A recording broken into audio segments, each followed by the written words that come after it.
하나님은 우리를 사랑하십니다. 아멘이시죠? 하나님은 우리를 지키시는 분이십니다. 하나님은 우리에게 평강 주시기를 원하십니다. 하나님은 우리에게 복을 주시기를 원하시는 분이십니다. 근데 우리가 이 하나님의 크신 은혜와 축복을 받는 데 있어서 우리의 큰 장애물이 우리의 마음에 있습니다. 그것이 바로 우상이라는 존재입니다. 존 칼빈이라는 신학자는 이런 말을 했어요. 인간의 마음은 우상을 제조하는 공장과 같다라는 거예요. 하나님이 가장 싫어하시는 우상을 섬길 뿐 아니라 정말 창조적으로 다양한 우상을 우리의 마음 가운데서 만들어내고 있다라는 거예요. 오늘 본문 말씀을 보면 이 예레미야는 남유다가 멸망할 즈음에 하나님의 말씀을 대언한 선지자였습니다. 여러분, 남유다 또 북이스라엘도 마찬가지로 이스라엘이 왜 멸망했습니까? 바로 우상 숭배 때문이었어요. 근데 이유는 너무나도 간단하지만 사실 그렇게 간단한 이야기가 아닙니다. 왜냐하면 우리의 마음은 우상을 제조하는 공장과 같기 때문에 그렇죠. 이스라엘 역사의 대표적인 악한 왕 2명을 꼽으라고 이야기한다면 저는 북이스라엘의 아합 왕과 남유다에는 므낫세 왕을 꼽을 것입니다. 이 므낫세 왕의 이 행적을 간단하게 소개하자면 이렇습니다. 열왕기하 21장 3절에서 5절 말씀인데요.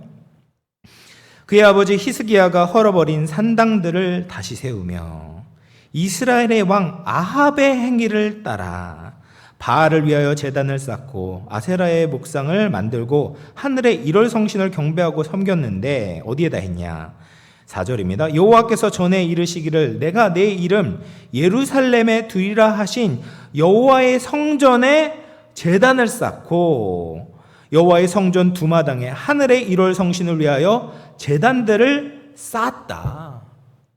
여러분, 이 말이 무슨 말이냐면 하나님의 이름을 두려고 거룩하게 구별했던 그 예루살렘 성전 안에 하늘의 일월 성신, 이방신들, 그 우상을 위한 제단을 쌓았다라는 말이에요. 여러분, 우리가 같이 예배하고 있는 이 영암교회 성전 안에 불상이 들어와 있다라고 생각해 보십시오. 이 보아스의 약인 두 기둥에 용이 막 이렇게 승천해서 올라가는 그림이 그려져 있다라고 생각을 해 보십시오. 사람들이 와서 하나님께 예배를 드리는 것이 아니라 불상 앞에 절을 하고 용 그림을 보면서 막 복을 빈다라고 생각해 보십시오. 얼마나 혐오스럽고 끔찍한 일이겠습니까? 근데 그 끔찍한 사건이 지금 남유다 예루살렘 성전 안에 일어나고 있는 것입니다.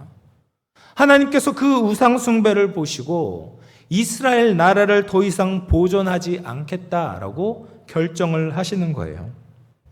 약속의 땅에서 영적 간음을 저지르고 있었던 그 이스라엘 백성들은 심판을 받게 됩니다.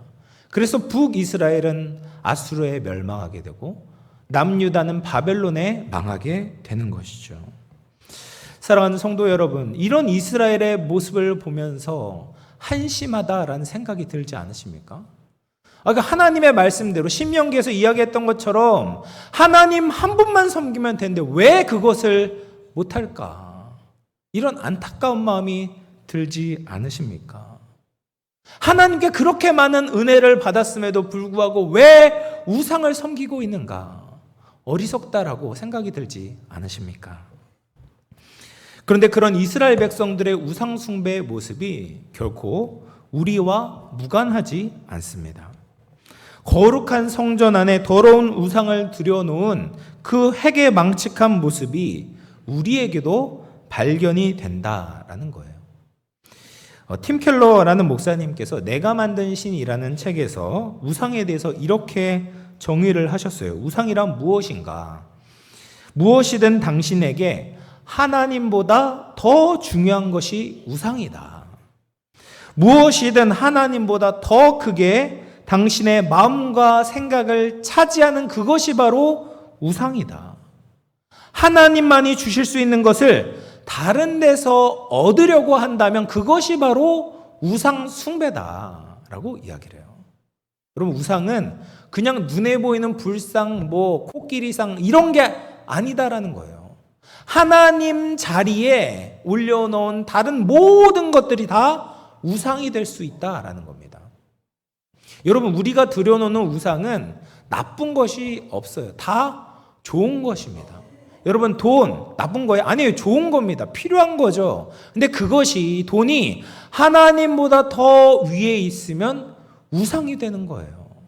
여러분, 취미 활동, 쾌락 이런 거 필요합니다. 근데 그것이 하나님보다 더 우리의 마음을 채우고 있다면 그것이 우상이 되는 거예요.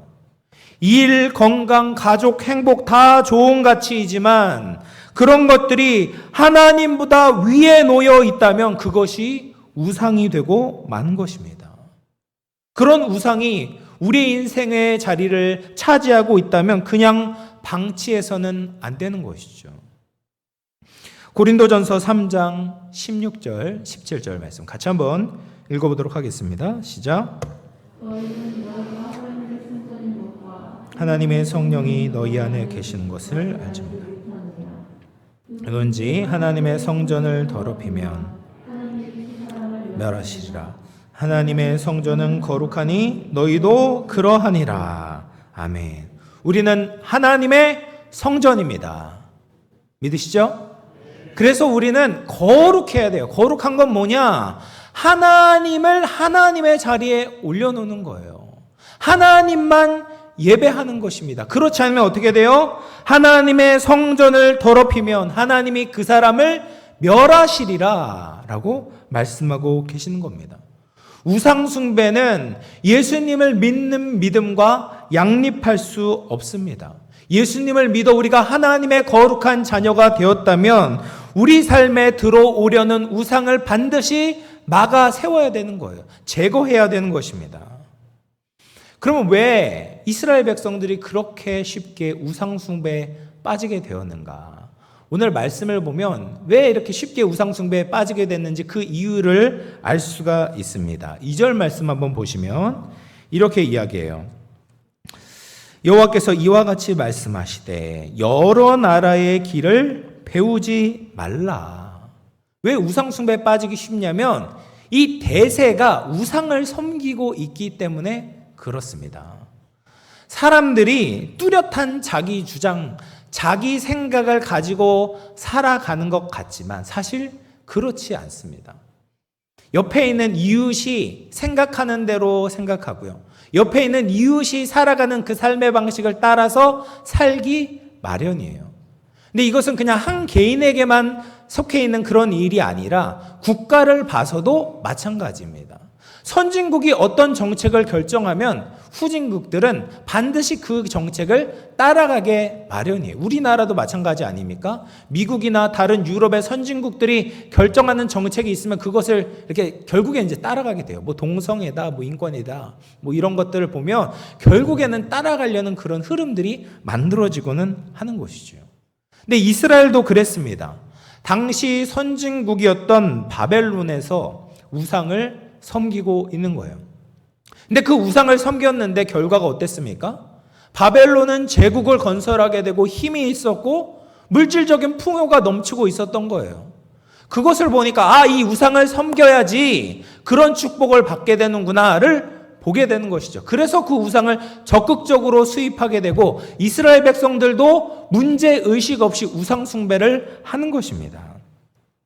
우리가 우상 숭배를 하는 이유도 마찬가지예요. 주위의 사람들이 그렇게 생각하고 살아가니까 자연스럽게 따라가는 것이죠. 요즘 사람들에게 있어서 공통의 우상이 무엇입니까? 물질이죠. 돈입니다. 옆에 있는 사람도 그렇고 앞에 있는 사람도 그렇고 왜 사냐? 네가 궁극적으로 원하는 것이 무엇이냐라고 질문을 한다면 다 부자가 되기를 원한다. 어린 아이들한테 한번 물어보세요. 야, 너 커서 뭐 될래? 다 부자가 된다고 이야기를 합니다. 예전에는 노골적으로 그렇게 이야기하지 않았어요. 사회에 공헌을 하고 싶습니다. 이웃을 섬기고 싶습니다. 이런 대답을 어쨌든 속으로는 어떻게 생각할지 모르지만 겉으로는 그렇게 이야기를 했어요. 근데 지금은 노골적으로 돈을 섬기는 세상이 되었어요. 모든 사람이 그렇게 이야기하고 모든 미디어 매체가 돈을 추앙하며 살아가고 있기 때문에 이 현실 가운데서 자꾸 돈을 섬기는 것이 맞다라고 생각을 하는 거예요. 그러나 사랑하는 성도 여러분, 모든 사람이 간다고 해서 그 길이 안전하고 옳다고 생각하면 안 됩니다. 우리는 하나님의 말씀을 기준으로 삶을 살아가고 생각해야 된다는 것을 잊지 마시길 바랍니다. 그리고 또 우상이 왜 이렇게 우상 숭배에 빠지기 쉬운가? 이 우상이 굉장히 매력적으로 보입니다. 본문 9절 말씀을 보시면 이렇게 이야기를 해요. 다시스에서 가져온 은박, 우바스에서 가져온 금으로 꾸미고, 그리고 기술공과 은장색의 손으로 만들고 청색, 자색 옷을 입혔다 라고 이야기를 해요.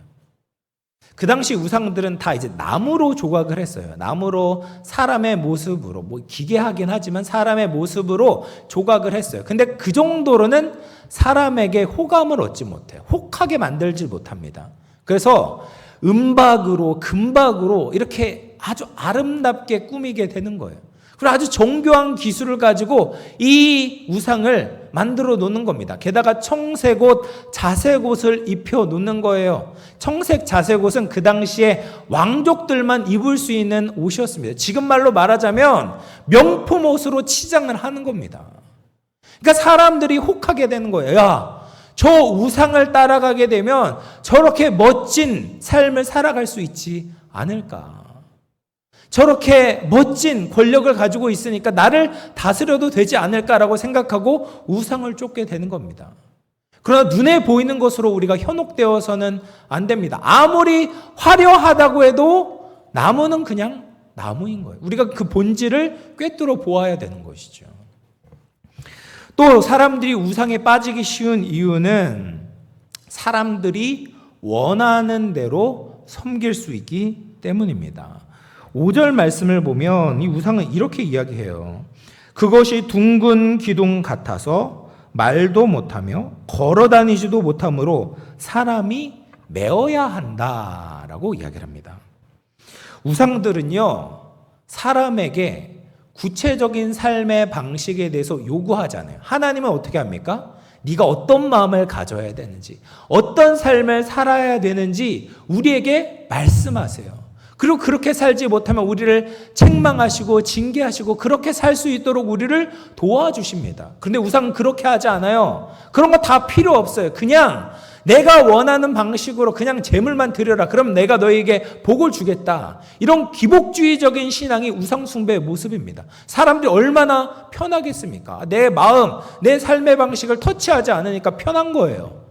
게다가 우상은 움직이지 못해요. 사람이 움직여줘야지 그곳에 있는 거예요. 이거 뭐를 의미하냐? 내가 원할 때만 찾아가는 거예요. 내가 원하지 않으면 우상을 다른 데로 옮겨 놓을 수 있는 것입니다.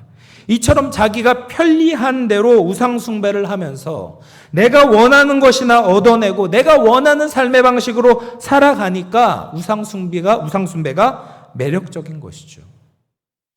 이스라엘 백성들이 우상 숭배에 빠진 것은 우리보다 더 어리석기 때문이 아닙니다.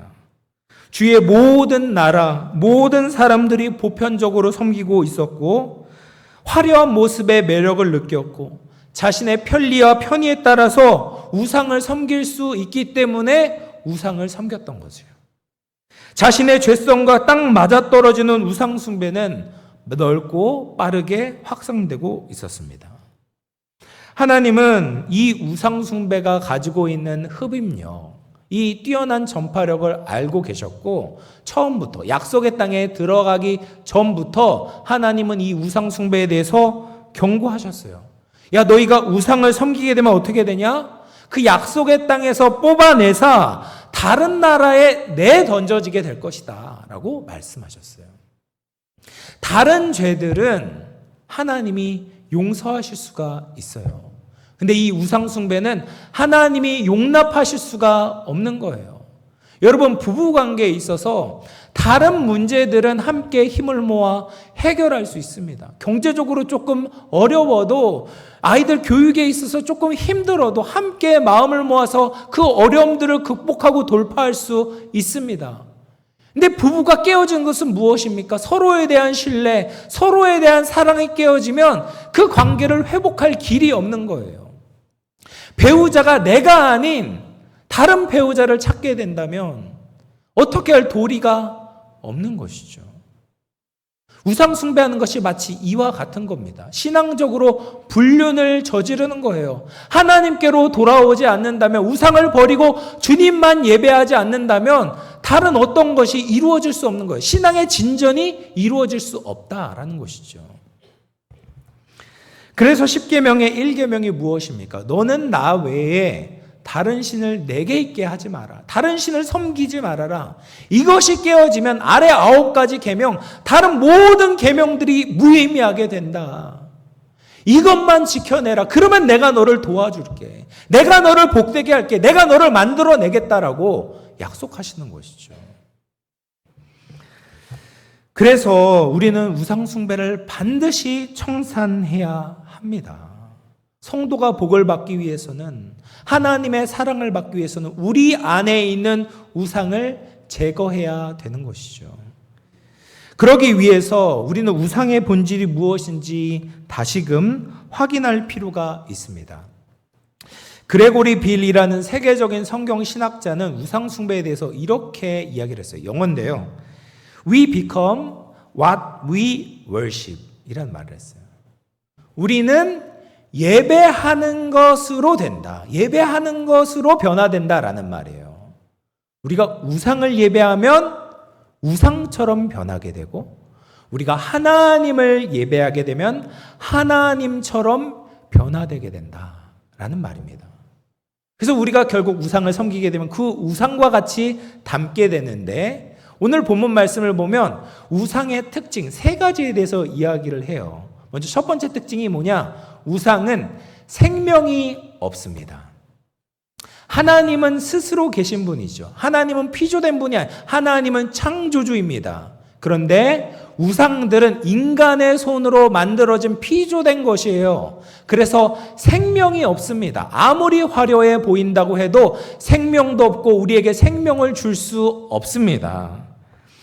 저는 이제 게임을 안 하는데 예전 교회에서 게임 때문에 참 힘들어한 부모님들을 만나곤 했어요. 어른이나 청소년들이 이제 인터넷 게임을 하다 보면 이 게임 안에서만 사용되는 아이템을 얻기 위해서 돈을 준다. 돈을 지불한다는 거예요. 이게 소위 이제 현질이라고 이야기하거든요. 이제 현금을 주고 게임 아이템을 사는 거예요. 근데 그냥 이제 뭐 한두 푼 주는 게 아니라 정말 어마어마한 돈을 주고 그 게임 아이템을 사는 친구들이 굉장히 많았어요. 그래서 막 뭐 자기가 대출 받을 수 없으니까 핸드폰 대출 받아, 소액 대출 받아가지고 막 핸드폰 요금 100만 원 넘게 나와가지고 힘들어하는 막 그런 부모들을 보곤 했습니다. 여러분, 우리는 게임을 안 하면 이것이 이해가 되지 않습니다. 그런데 그 게임 안에 몰입된 사람들의 입장에서는 그 게임을 이기는 것이 인생의 전부인 것처럼 생각을 하는 거예요. 그래서 그 게임 아이템을 사서 난 꼭 승리를 해야 된다. 이것이 마치 자기 인생에 걸린 것처럼 투자를 하게 되는 것이죠. 근데 조금만 떨어져 보면, 조금만 더 현실적인 세계에서 그 상황들을 들여다보면 이 게임 아이템은 아무런 의미가 없는 것이죠. 그 게임 회사가 망해서 그 게임이 사라져버리면 아무런 의미가 없어요. 돈 날리는 겁니다. 그런데 우리가 섬기는 우상이 바로 그렇다라는 거예요. 우리가 이 땅에서는 통용이 돼요. 이 땅에선 그것을 가지고 있으면 대단히 승리한 사람인 것처럼 보이지만 조금만 떨어져서 생각해 보면 그것은 하나님 나라에선 아무런 의미가 없는 거예요. 우상은 우리가 영원한 생명을 얻고 누리는데 어떤 역할도 해줄 수가 없습니다.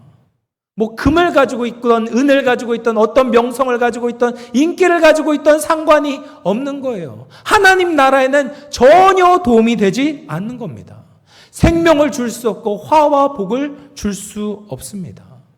이런 생명이 없고 우리에게 생명을 줄 수 없는 우상들은 우리의 예배의 대상이 아니다라는 것을 우리가 분명히 기억하고 있어야 되는 것이죠. 그리고 우상의 두 번째 특징이 뭐냐면 우상은 무지하고 어리석습니다. 본문 8절 말씀 보면 이렇게 이야기해요. 그들은 다 무지하고 어리석은 것이니 우상의 가르침은 나무뿐이다 라고 이야기를 합니다. 여러분, 우상은요 무지하고 어리석습니다. 이것을 더 잘 가르쳐주는 본문이 저는 시편 115편이라고 생각해요. 시편 115편 5절에서 7절 말씀 보면 입이 있어도 말하지 못하고 눈이 있어도 보지 못하며 귀가 있어도 듣지 못하고 코가 있어도 냄새 맡지 못하며 손이 있어도 만지지 못하고 발이 있어도 걷지 못하고 목구멍이 있어도 작은 소리조차 내지 못한다. 우상이 그럴듯해 보여요. 그런데 무지하고 어리석습니다. 하나님을 모르고 인간에게 진짜 필요한 것이 무엇인지 알지 못하는 거예요. 사람은 물질만 있다고 다 해결되는 것이 아닙니다. 하나님과의 거룩한 관계가 있어야 되고 인간과의 바른 관계가 회복되어질 때 사람이 사람답게 살아갈 수 있어요. 근데 우상은 그런 것을 알려주지 못하고 우리에게 공급해 줄 수도 없는 것이죠. 그리고 우상을 만드는 자들과 그것을 의지하는 자들이 다 그와 같이 되는 겁니다. 우상을 섬기는 자들도 똑같아지는 거예요. 본질을 보지 못하는 겁니다. 눈이 있어도 보지 못하고 귀가 있어도 듣지 못하게 되는 것이죠. 하나님이 왜 나를 이 땅에 보내셨는지, 내가 이 땅에서 어떤 사명을 감당해야 하는지 우상을 섬기는 자들은 알지 못합니다. 무지하고 어리석은 것이죠. 요즘 청소년들을 보게 되면 참 마음이 답답하고 사실 많은 걱정이 됩니다. 길거리를 지나다 보면 이 핸드폰을 들고 고개를 들지 않은 많은 청소년들을 만나게 됩니다. 계속 재미있는 영상을 보고요. 게임을 하면서 쾌락 속에 자신을 가두어 놓습니다. 그러면서 점점 무지해지고 어리석게 돼요. 원초적인 자극의 노예로 살아가게 됩니다. 인생에서 인내가 없고요. 참지 않고 굉장히 퉁충동적으로 바뀌게 되는 거예요. 그냥 계속 원하는 대로, 느끼는 대로 살다 보니까 보이지 않는 하나님을 점점 찾지 않는 시대가 되고 있어요. 그래서 젊은이들이 하나님을 섬기는 아이들이 정말 보기 힘든 시대가 되었습니다. 우상은 하나님께 무지하고 어리석게 만듭니다. 우상은 자신에 대해서 무지하게 만들고 어리석게 만듭니다. 그래서 우리는 우상 숭배를 멈춰야 되는 것이죠.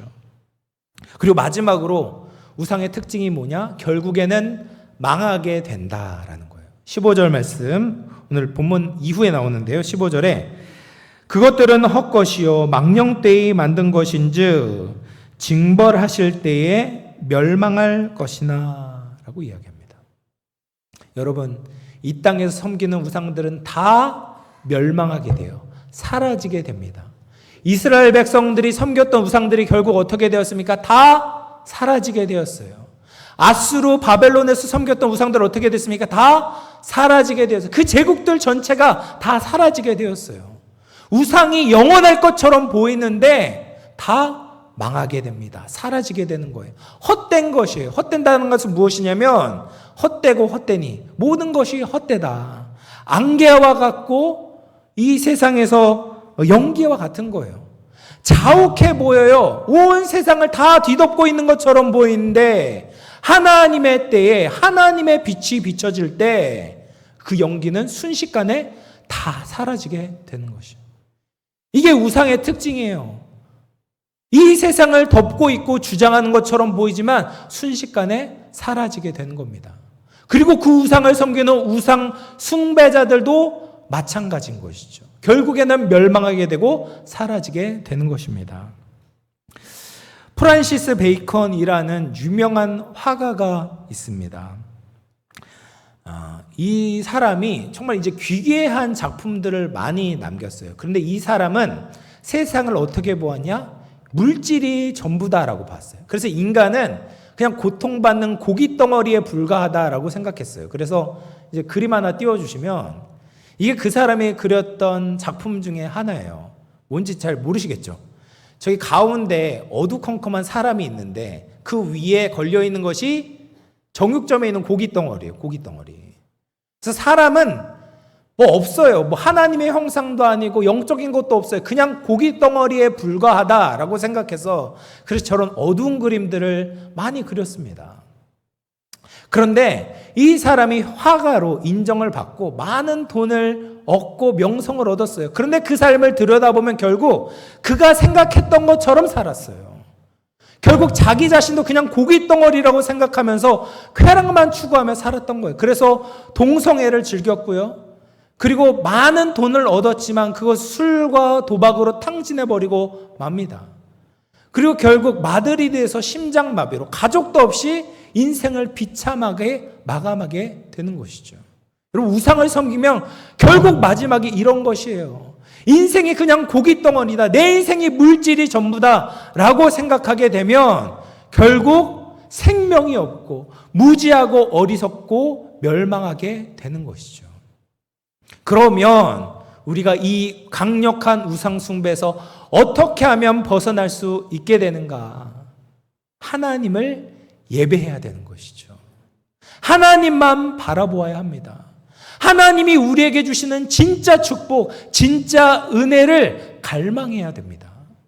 본문 10절 말씀인데요. 우리 같이 한번 읽어보도록 하겠습니다. 시작. 살아계신 하나님, 영원한 왕이시라. 그 진노하심에 땅이 진노하며 그 분노하심을 이방이 능히 당하지 못하느니라. 아멘. 여러분, 우리가 예배하는 것을 우리가 담게 되는 거예요. 하나님께서 참 하나님이시기 때문에 하나님을 예배하게 될 때 우리가 진리를 알게 됩니다. 이 세상에 있는 거짓을 분별할 수 있는 힘이 생기게 되는 것이죠. 하나님께서 우리에게 무지와 어리석음에서 벗어나 우리에게 지혜를 허락하시게 되는 겁니다. 그래서 우리가 하나님의 말씀을 자꾸 보고 들어야 되는 거예요. 하나님의 말씀을 따를 때 참된 회복과 기쁨을 얻을 수 있습니다. 하나님만이 살아계신 분이에요. 그래서 우리를 살려주실 수 있는 것입니다. 우리가 진짜 보아야 될 것을 보게 되고 들어야 될 것을 듣게 되는 거예요. 하나님을 기쁘시게 하는 살아있는 삶을 살아갈 수 있습니다. 하나님이 영원한 왕이시기 때문에 하나님을 예배할 때 우리도 영원한 생명을 얻게 됩니다. 예수님 안에 있을 때 죽어도 죽지 않고 영원한 생명을 얻게 되는 줄로 믿습니다. 이렇게 하나님을 높일 때 우리가 높아지게 되는 거예요. 우상들은요, 우상으로 자꾸 우리를 평가하려고 합니다. 돈으로, 외모로, 권력으로, 어떤 재능으로 너 자신을 평가해라. 그런 것 없지. 너는 부족한 존재야. 너는 아무것도 아닌 무가치한 존재라고 우리를 자꾸 겁박하고 위협합니다. 그러나 하나님의 말씀으로 우상숭배에서 벗어나게 되면 그런 거짓 평가에서 벗어나게 되는 것이에요. 예수님이 누가복음에서 뭐라고 이야기하십니까? 두렙돈을 드렸던 가난한 과부가 여기에 있는 모든 사람보다 더 많이 드렸다라고 이야기해요. 하나님은 물질적인 것으로 우리를 바라보시는 것이 아니죠. 성도가 가지고 있는 진실된 사랑, 하나님을 향한 그 온전한 마음과 그 진심과 전심을 바라보시고 인정해 주시는 거예요. 내가 가지고 있는 그 물질의 크기와 상관없이, 내가 가지고 있는 그 어떠한 외모와 상관없이, 어떤 학교를 나왔는가, 어떤 능력과 재능을 가진 것과 상관없이 하나님은 우리를 가치 있게 바라보고 계시는 것입니다. 하나님을 위해 살아갈 때 하나님만 예배하면 하나님께서 그 사람이 가치 있다, 하나님의 사람이다 인정해 주시는 것이죠. 이렇게 하나님의 진리만이 우리에게 진정한 자유를 주시고 진정한 기쁨을 주십니다. 우상을 버리고 주님을 사랑할 때 하나님의 사랑을 받게 됩니다. 우상을 버리고 하나님을 예배할 때 하나님이 우리를 높이십니다. 이것이 하나님이 우리에게 주시길 원하시는 은혜와 축복인 것이죠. 사랑하는 성도 여러분, 말씀을 마무리하겠는데요. 우리가 하나님만 섬겨야 합니다. 우리에게 우상이 있다면 그것의 헛됨을 깨닫고 내려놓길 바랍니다. 이 땅의 우상들은 자꾸 우리를 속이려고 해요. 우상이 나를 행복하게 해주고 그것을 쫓지 않으면 살 수 없을 것이다 라고 협박합니다. 그러나 그렇지 않습니다. 우상을 내려놓게 될 때 오히려 영적인 축복을 받게 됩니다. 우상과 하나님을 함께 섬기면 영적인 침체가 오고 영적인 빈곤이 우리에게 찾아오게 되는 것이죠. 거룩한 백성으로 살기로 선택하고 결단할 때 하나님이 우리의 삶을 책임져 주시고 큰 축복을 더해 주실 줄로 믿습니다. 그래서 헛된 우상을 다 제거하시고 진정한 생명과 평안을 우리에게 주시는 주님만을 예배하고 주님을 닮아갈 수 있는 우리 모든 영암의 성도님들 되시기를 주님의 이름으로 축원을 드리겠습니다.